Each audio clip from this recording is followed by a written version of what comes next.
Hello Garudians and welcome back to the channel. अभी तक आपने इस चैनल को सब्सक्राइब नहीं किया तो कर लीजिए। हम यहाँ पर hardcore investment learning and stock market insights के ऊपर डिस्कशंस करते हैं।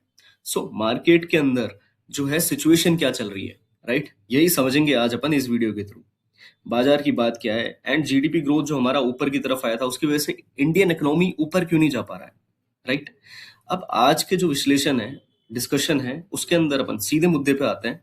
अब अपन देखते हैं कि मार्केट के अंदर जो है जो रस्साकसी चल रही है, right, FII DII and global market and Indian market.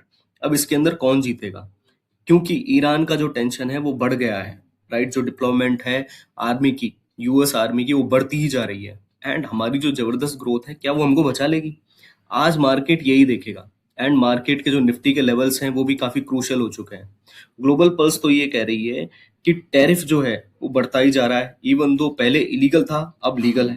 वहां पर एक छोटी सी हलचल जो भी होती है उसका एक सीधा असर जो है हम पर पड़ता है। अब यूएस मार्केट्स क्या है कि खासकर नेस्डेक जो है वो 1% से ऊपर चला गया। देखो सिंपल वजह है इसकी कि एनवीडिया के अच्छे नतीजे, ईरान के जितने नतीजे, मतलब जो भी टेंशन हो रही है अभी उसकी वजह से सोना दोबारा ऊपर जा रहा है। इवन दो जो क्रूड ऑयल है उसमें स्थिरता है। इवन दो स्थिरता इसलिए है क्योंकि जो डिमांड है वो शिफ्ट हो गए हैं। अभी जो इंडिया है वो डायरेक्टली जो है रशिया से ऑयल नहीं खरीद रहा है, राइट। एंड पूरा जो ग्लोबल मार्केट है वो ईरान एंड यूएसए के ऊपर नजर बना के बैठा हुआ है, क्योंकि अब जो है वही एक मेजर चीज हो गई है।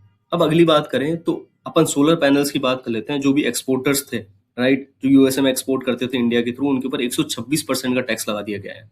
देखो ये वियतनाम एंड कंबोडिया से बहुत कम है। इवन दो कंबोडिया के ऊपर तो 3000% से ज्यादा टैक्स है, राइट। एंड इंडोनेशिया के ऊपर 300 एंड 500% का टैक्स है।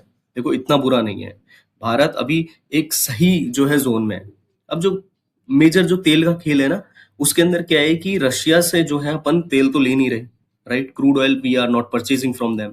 सो क्या हो रहा है कि Iran and Russia they are providing 11 to 12 dollar of discount to all the nations, especially they are exporting to China, क्योंकि चाइना के अंदर खपत वैसे ही ज्यादा है।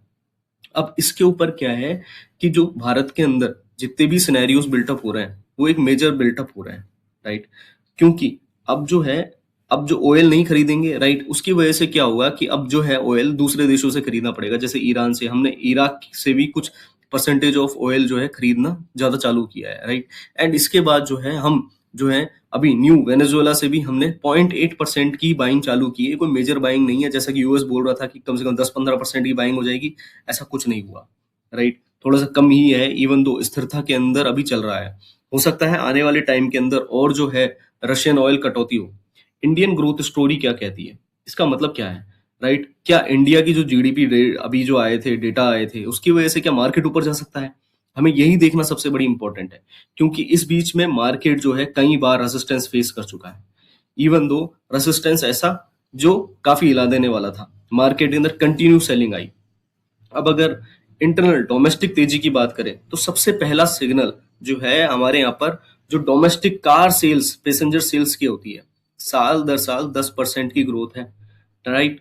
अब ये ग्रोथ है वो उम्मीद के अंदर भी बदल चुकी है, क्योंकि पहले भी जो ट्रैक रिकॉर्ड है वो यही रहा है, क्योंकि लोग खर्च कर रहे हैं एंड ये एक इकोनॉमी के लिए बेटरमेंट होता है, जबरदस्त साइन होता है। और ये जो बिल्कुल मजबूती है ना, सिर्फ गाड़ियों की बिक्री तक नहीं है। Q3 का जो है वो ग्रोथ का अनुमान 7.6% तक बढ़ गया है। इवन दो कुछ लोग तो ये भी कह रहे हैं कि 8% तक बढ़ जाएगा। ये काफी दमदार आंकड़ा है एंड ये दिखाता है कि इंडियन इकोनॉमी कितनी हेल्दी है। Even though that's why the FIAs continue buying in the sectors which they want. वो पर्टिकुलरली जो है एक स्टॉक के अंदर बाय कर रहे हैं। अब क्या है कि पहले अपन गिफ्ट निफ्टी के अंदर बाय नहीं कर सकते थे, अब गिफ्ट सिटी के थ्रू अपन कम से कम 30 से ज्यादा जो है ग्लोबल मार्केट्स के अंदर अपन डायरेक्टली बाय कर सकते हैं। मैं रिटेलर्स की बात कर रहा हूँ, ये बहुत ही अच्छी बात है, क्योंकि पहले ऐसा नहीं होता था। पहले कई सारे डीमेट अकाउंट्स ओपन किए जाते थे जिनके थ्रू जो है टैक्सेस लगते थे एंड उसको जो है उसके अंदर AMC भी काफी ज्यादा था। सो अब डायरेक्टली हो पाएगा तो रिटेलर्स के लिए जो अच्छा हो जाएगा। अब निफ्टी का अपन डिकोड कर लेते हैं, क्योंकि यही सबसे ज्यादा इंपॉर्टेंट है। निफ्टी जो है हर्ट है जो अपने इंडियन स्टॉक मार्केट का, इसको नहीं जाना तो किसी को नहीं जाना, इसके लेवल्स को नहीं समझा तो किसी के लेवल्स को नहीं समझा। We have to understand. अभी तक आप इस चैनल, इस वीडियो पे बने हुए हैं तो सब्सक्राइब कर लीजिए, क्योंकि हम ऐसी ही इनसाइट्स जो है प्रोवाइड कराते रहते हैं। निफ्टी की बात कर लेते हैं। निफ्टी कंटिन्यू जो है एक वीक स्पॉट पे रहा है। 50 डेज का EMA देखोगे, उसको ब्रेक करना बहुत जरूरी है, क्योंकि उसको पार नहीं कर पा रहा है निफ्टी, वहां से कंटिन्यू रिजेक्शन मिल रहा है। Even though lower high and lower high का पैटर्न बहुत ही क्लियर दिख रहा है वन डे के चार्ट पर, जो एक मेजर चीज होता है गिरावट का, राइट। कॉल राइटर्स बहुत हावी हैं, बेचने वाले बहुत ज्यादा हैं। सब जो जितने भी सिनेरियो बन रहे हैं अब यही है कि सेलिंग के सिनेरियोज बन रहे हैं, और ऐसे में जो है मार्केट को अब ट्रेंड देखना बहुत ही मुश्किल हो जाता है। वी हैव टू अंडरस्टैंड कि बेरिश मूवमेंट हमेशा जो है आता है वो लोअर हाई एंड लोअर लो बना करके आता है। अब जो है मार्केट के अंदर मेन लेवल्स क्या हैं, देखो बैटलफील्ड जैसा हो चुका है। नीचे की तरफ अगर देखोगे तो 25,350 बहुत मजबूत सपोर्ट है।